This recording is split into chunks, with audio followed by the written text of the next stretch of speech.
whatever I had to for you. I'd give you whatever I have. I'd give you my heart.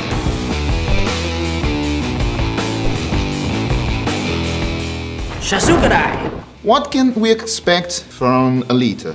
Alita, I believe, is a hero, not a superhero, because a superhero can't be relatable, but a hero can be relatable. And I think Alita represents an inspirational character who goes on a journey of self-discovery and comes to learn that she, as an insignificant girl, can change the whole world. And that tells all of us that we can too. Sure, that's for sure.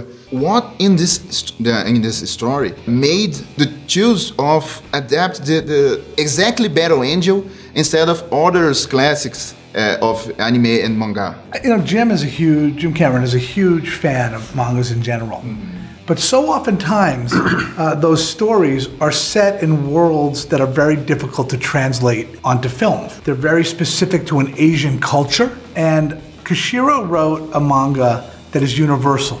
It's universal in its setting, so we don't have to set the movie in Asia. In fact, we're setting the movie in Latin America, which Koshiro welcomed greatly. And he wrote it with characters that represented a melting pot of the world and weren't specific to Asia. And then, what I think attracted Jim the most was a strong female character. Jim has always gravitated towards that, from Terminator to Aliens to Titanic, even to Neytiri and Avatar. And we saw a character in Alita that could have an impact on the world today. And that's what first got us interested. Talking about Alita, we saw in the trailer that she has this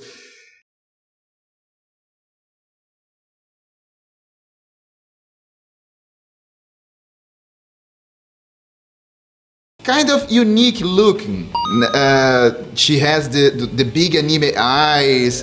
How did you came with the idea of making this way? It was a character that we've seen so much since the 30s in Astro Boy, you know, anime, manga with the large eyes. Yes. And so whenever you translated an anime to a movie, there's something that didn't feel right about it. Well, because a design feature of these were these enlarged eyes. It was a style. And Jim's original artwork that he showed me for this, that he made 10 years ago, more than that, it had the enlarged eyes on the character, and it made sense when you find out who she is, why she could have that design-wise. But it was like such a stroke of genius, I thought, for him to be attempting to create for the first time, after all these years, the very first photoreal character that had those eyes, so that it actually was very true, paying a true homage to that style that's so loved. I mean, all my kids, when they draw manga, they draw the enlarged eyes, and that's just what they do, and that's everything. And they can't believe that they'll see something finally photorealistic. So we thought that was just the only way to go, and it was working with Weta,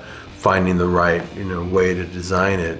And you really, as you see more and more footage come out, you really are captivated by that character, and it's very unique, and no one's ever done it. And what the eyes do, the big eyes do, is the eyes are the window into the soul. And we get to get a sense of her character, because, again, she's a very soulful character. As you see her go through the movie, you've seen it through those eyes, and it's makes it more powerful and even more emotional. And you talk about the eyes, she comes into the world, and she sees the world with her eyes, and we as an audience see this world for the first time like she's doing it.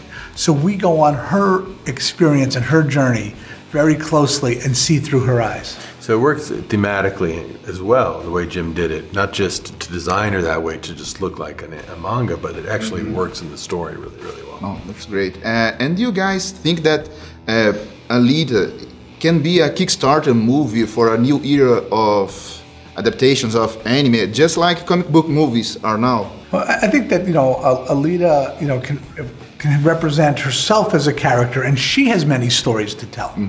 So I think the hope would be that we do a series of Alita stories that present to the world the mangas, and let other people find the potential there to exploit it on their own. Okay. Thank you. Obrigado. Appreciate it.